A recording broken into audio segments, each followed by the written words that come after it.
சென்னையில் ஆட்டோ ஓட்டுநருடன் ஏற்பட்ட தகராறில் கல்லூரி மாணவரை தாக்கி கைவிலங்கு பூட்டி அழைத்துச் சென்ற தலைமை காவலர் பணியிடை நீக்கம் செய்யப்பட்டுள்ளார். காவலர் மீது மாணவர்கள் கூறும் குற்றச்சாட்டு என்ன? சென்னை வியாசர்வாடி பகுதியைச் சேர்ந்தவர் 24 வயதான அருண்குமார். இவர் அதே பகுதியில் உள்ள டாக்டர் அம்பேத்கர் கல்லூரியில் BBA 2ஆம் ஆண்டு படித்துக் கொண்டு பகுதி நேரமாக ஆட்டோ ஓட்டி வருகிறார்.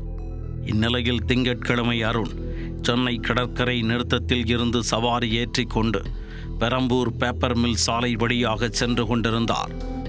அப்போது முன்னால் சென்று கொண்டிருந்த மற்றொரு ஆட்டோ திடீரென பிரேக் பிடித்துள்ளது. இதனால் திணறிப்போன அருண்குமார் தனது ஆட்டோவை நிறுத்த முயற்சி செய்த பொழுது முன்னால் இருந்த ஆட்டோவின் இடதுபுற லைட் கண்ணாடி மீது மோதி உடைந்து போனது. இதனால் இருவருக்கும் இடையே வாக்குவாதம் முற்றி தகராறு ஏற்பட்டது.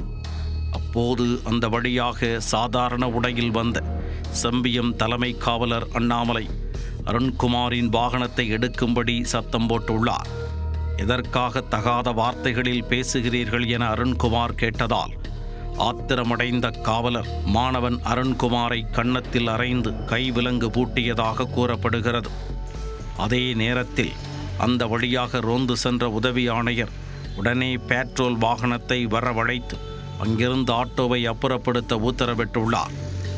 மேலும் சம்பந்தப்பட்ட அருணை காவல் நிலையம் அழைத்துச் செல்லுமாறு கூறிவிட்டு சென்றார். பின்னர் ரோந்து போலீசார் கல்லூரி மாணவன் அருணை செம்பியம் காவல் நிலையத்திற்கு அழைத்துச் சென்று விசாரணை நடத்தினர். உடனே தகவல் அறிந்து காவல் நிலையம் வந்த அருண்குமாரின் நண்பர்கள் 10க்கும் மேற்பட்டோர் காவல் நிலையம் முன்பு ஒன்று திரண்டதால் அங்கு பரபரப்பு ஏற்பட்டது. மாணவர் அருண்குமார் தன்னை தாக்கி குற்றவாளியைப் போல கைவிலங்கு பூட்டி அழைத்துச் சென்ற காவலர் மீது செம்பியம் காவல் நிலையத்தில் புகார் அளித்தார். போலீசார் விசாரணை மேற்கொண்டு இந்த விஷயத்தை உயர் அதிகாரிகளின் கவனத்திற்கு கொண்டு சென்றனர். இதையடுத்து தலைமை காவலர் அடித்ததில் அருண்குமாருக்கு காது பகுதியில் வீக்கம் ஏற்பட்டு ஸ்டான்லி அரசு மருத்துவமனையில் சிகிச்சைக்கு சேர்க்கப்பட்டார். அருண்குமார் அகில இந்திய மாணவர் கூட்டமைப்பின் கிளை செயலாளராக உள்ளார். இதற்கிடையே அருண்குமாரை அடித்த தலைமை காவலர் அண்ணாமலையை பணி நீக்கம் செய்ய வேண்டும் என்றும் இல்லை என்றால் போராட்டத்தில் ஈடுபடுவோம் என்றும் மாணவர் கூட்டமைப்பினர் கோரிக்கை விடுத்தனர்.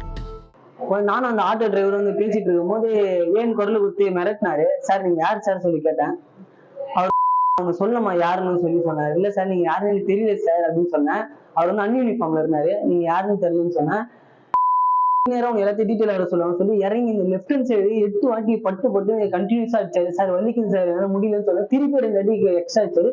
கழுத்துல போட்டு குத்தினாரு. எனக்கு காதும் சரி கழுத்து இப்ப பயங்கரமா வலிக்குது. பேசினே இருக்கும் போது பட்டு கையை பின்னாடி லாக் பண்ணி ஹேண்ட் கப் போட்டாரு. அங்க இருந்த 100 பேர்கிட்ட இருந்து என்ன வீடியோ எடுத்தாங்க. சொன்னாரு என்ன. நானும் சார் இல்ல சார் நான் எதுவும் தப்பு பண்ணல சார், தப்பு பண்ணி சிசிடிவி ஃபுட்டேஜ் பாருங்க சார் சொன்னேன். அவரு நான் ஊனுக்கெல்லாம் வந்து சிசிடிவி ஃபுட்டேஜ் எல்லாம் என்னால பாத்துருந்தாரா இவர் அக்யூஸ்ட்னு சொல்லி அக்யூஸ்ட் போட்டு ட்வீட் பண்ணாரு.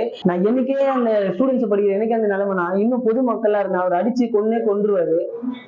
அவரு நிரந்தரமா இந்த வேலையை விட்டு போனோம். இதுதான் என்னோட கோரிக்கை.